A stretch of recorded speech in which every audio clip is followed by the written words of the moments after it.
There is a moment just before sunrise when the Taj Mahal turns pink. The white marble absorbs the first light of dawn and glows softly, warmly, as if the building itself is breathing.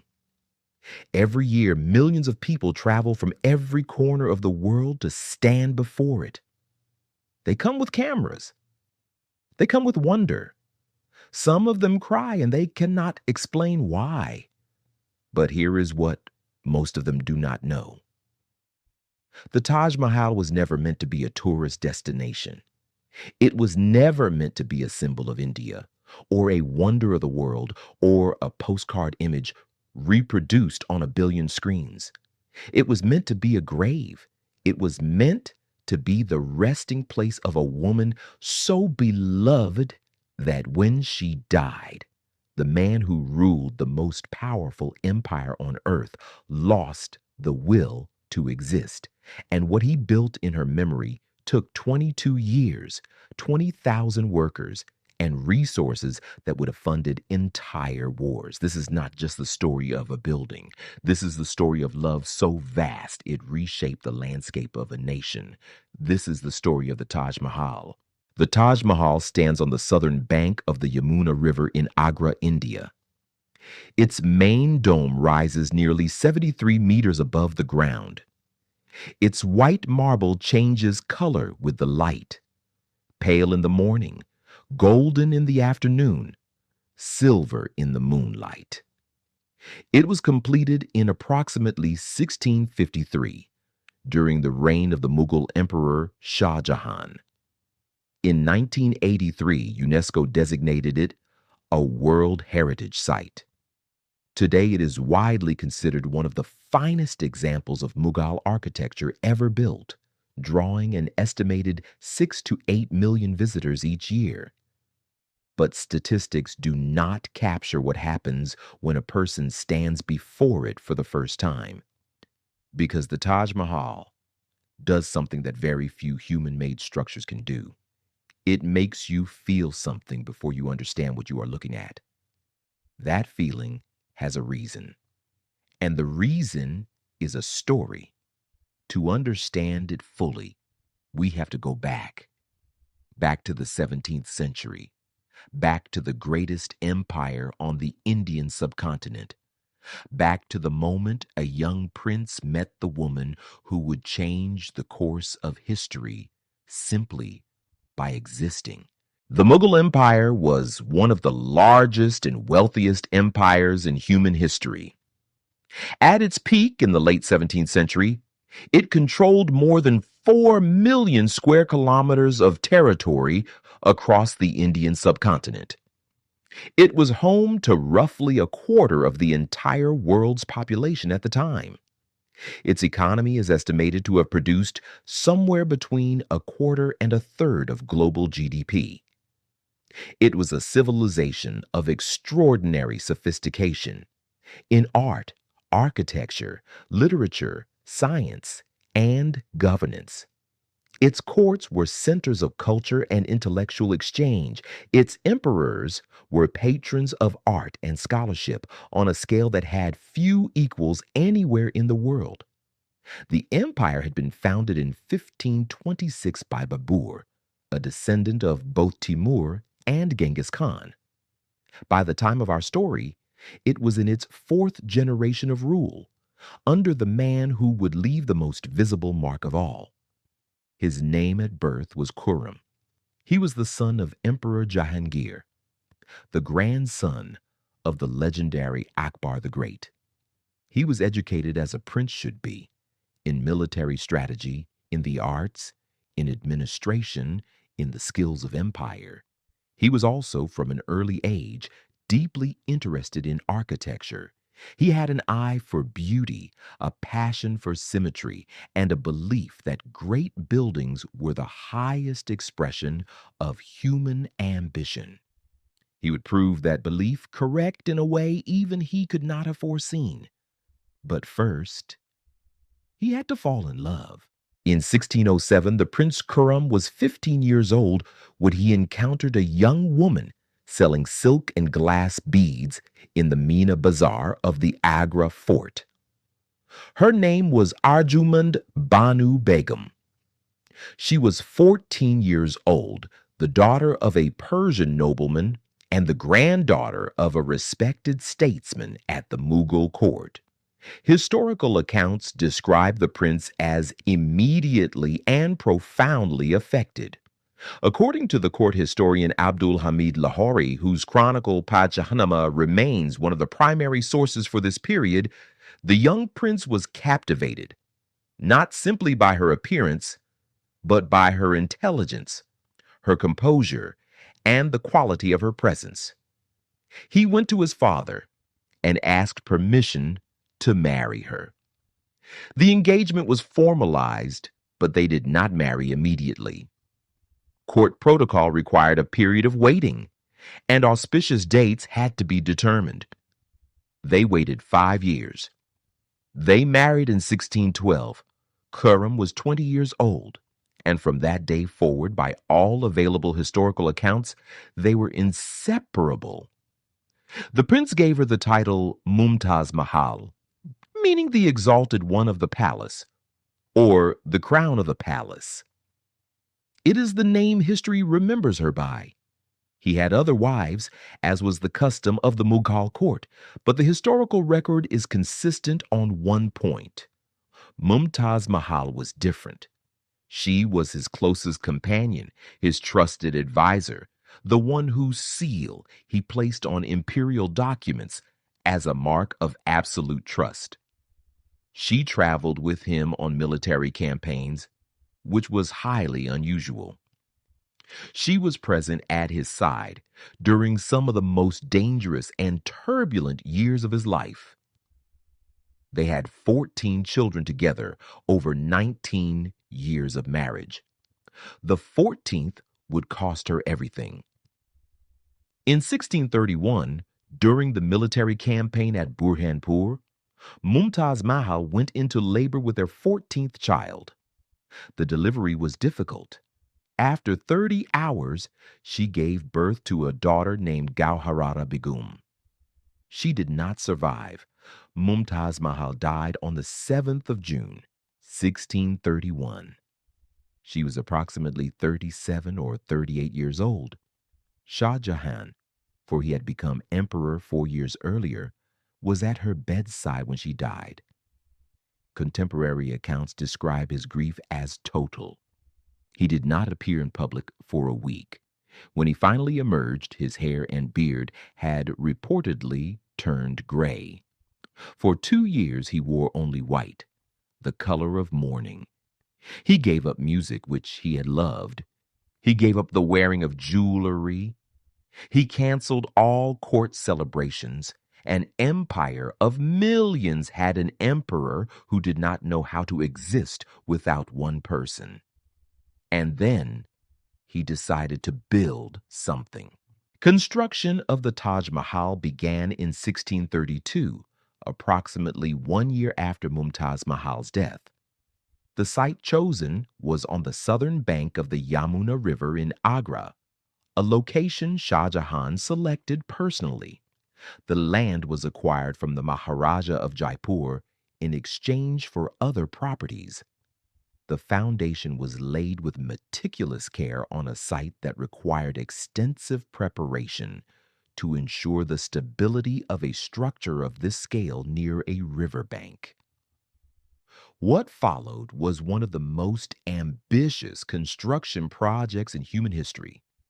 Historical sources indicate that approximately 20,000 workers were employed in the construction at any given time. These were not untrained laborers. They included master craftsmen, calligraphers, stone carvers, inlay specialists, and architects drawn from across the Mughal Empire and beyond. Artisans came from Persia, the Ottoman Empire, and Central Asia. The chief architect is most commonly identified as Ustad Ahmad Lahori, a Mughal architect who had already demonstrated exceptional skill in previous imperial projects. However, historians note that the design was likely collaborative, a collective achievement of multiple architects, craftsmen, and engineers working under imperial direction. The materials came from across the known world. The primary marble was sourced from Makrana in Rajasthan, famous for its exceptional white quality. It was transported to the site by a fleet of over 1,000 elephants. Jasper came from Punjab. Jade and crystal came from China. Turquoise came from Tibet. Lapis lazuli came from Afghanistan. Sapphires came from Sri Lanka.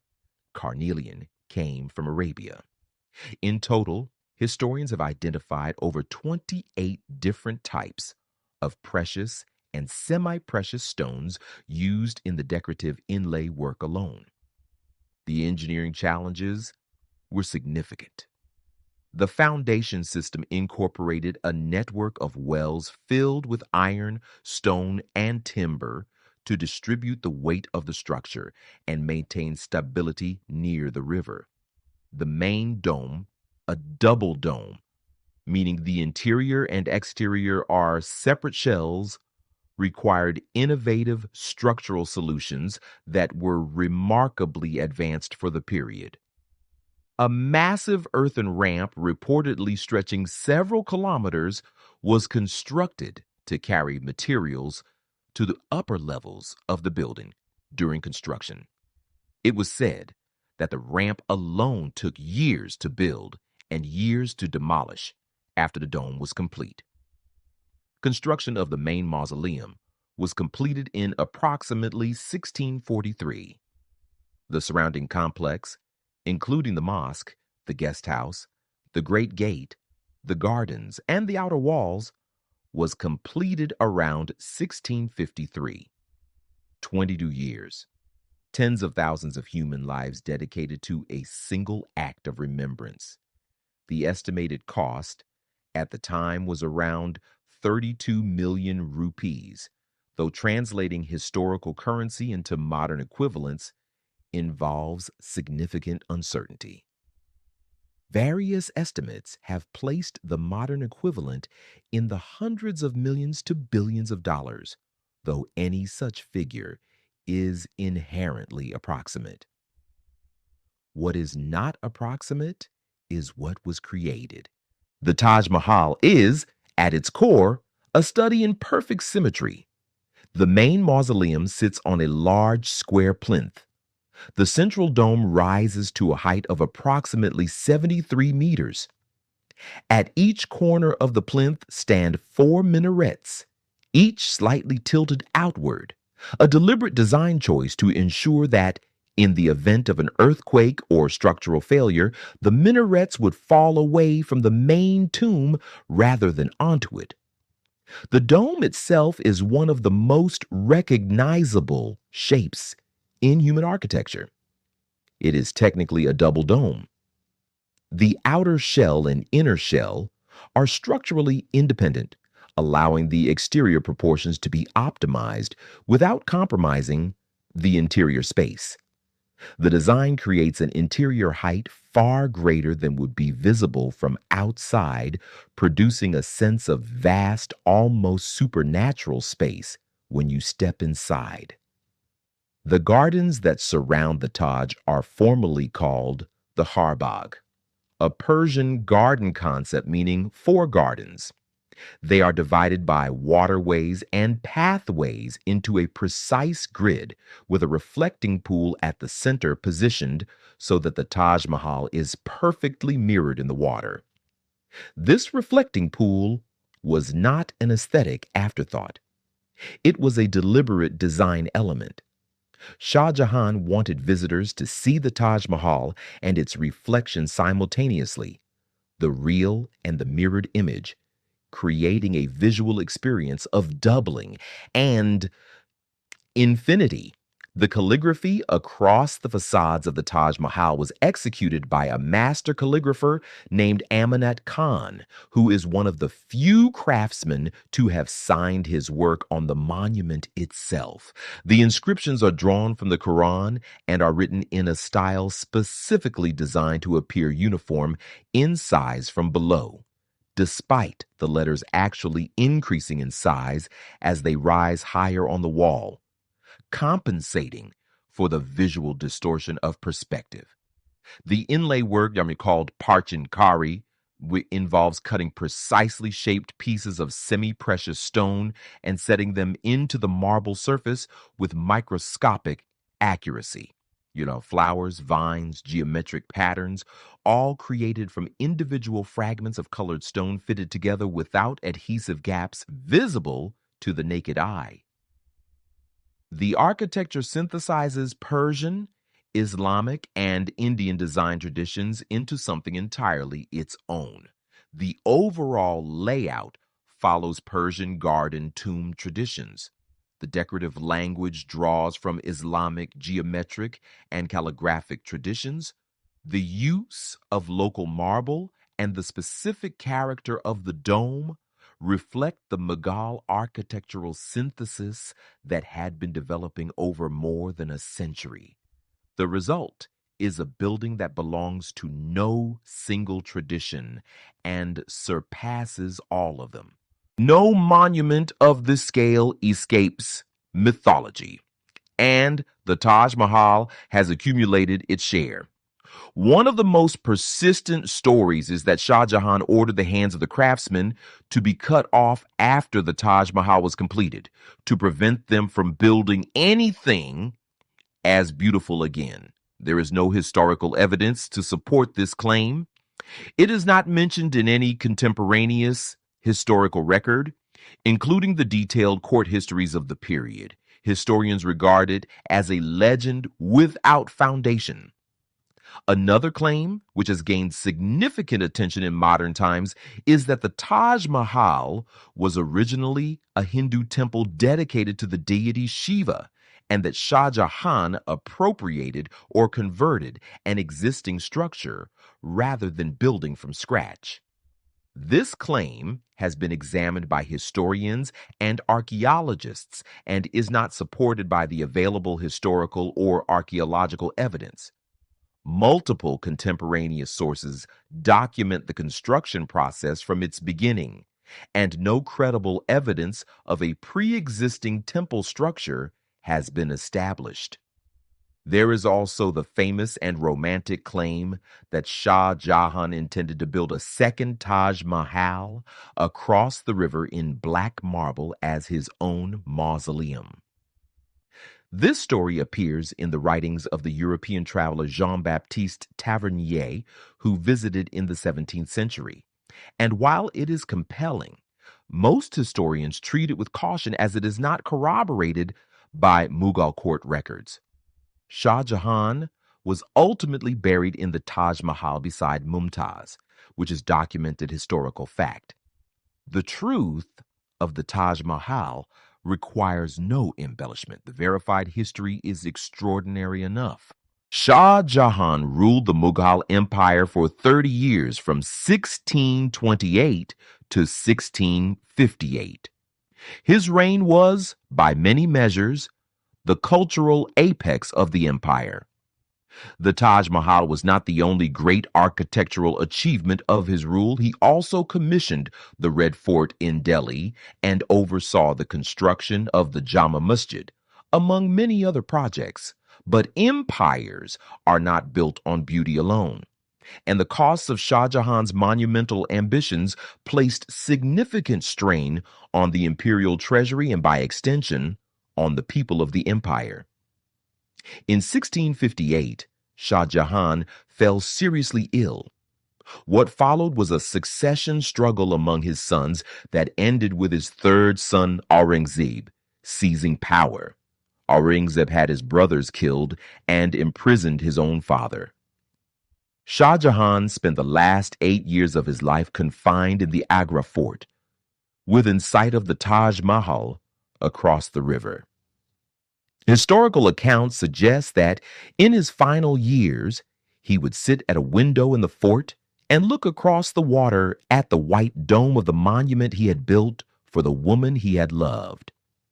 He could see it from his prison. He could not reach it. He died in 1666 at approximately 74 years of age.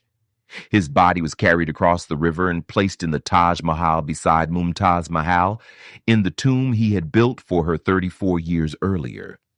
They are buried there together to this day. Aurangzeb's rule, though long, marked a turning point.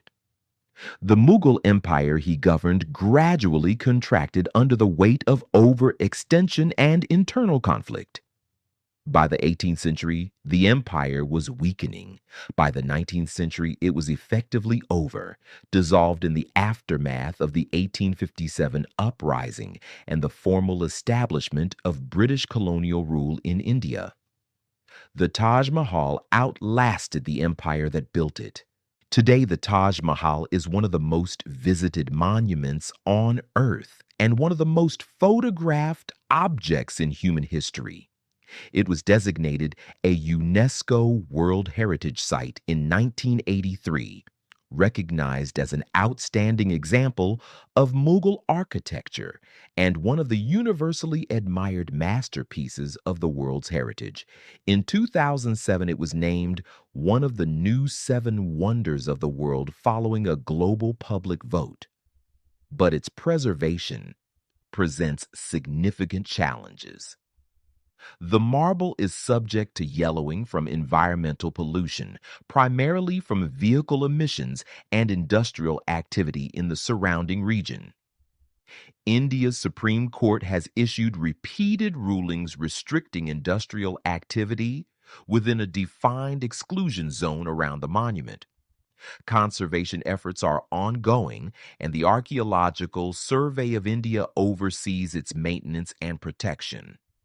The Yamuna River, which flows beside it, has suffered significant ecological deterioration in recent decades, which also affects the monument's environment and the stability of its foundations over the long term. The Taj Mahal is, in this sense, both timeless and fragile, a monument to permanence that requires constant human effort to preserve, which is perhaps fitting, because that is also the nature of love. Here is what I want you to hold on to.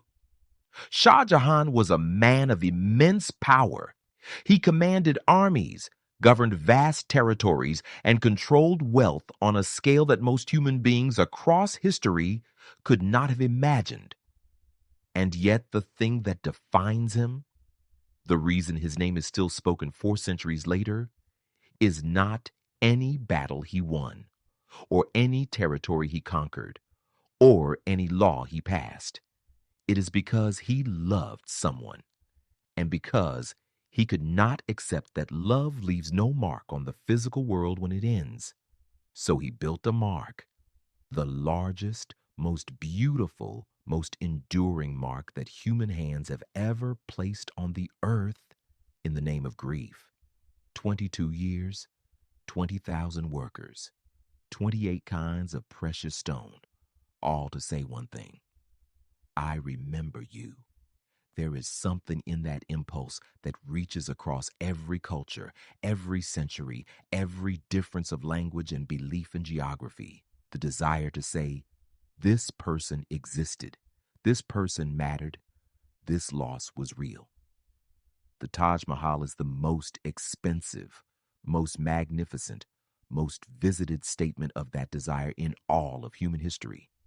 And every time someone stands before it and feels something they cannot name, every time they take a photograph they know will not capture it, every time they fall silent in front of white marble and moving light, they are feeling what Shah Jahan felt. The monument worked. It still works,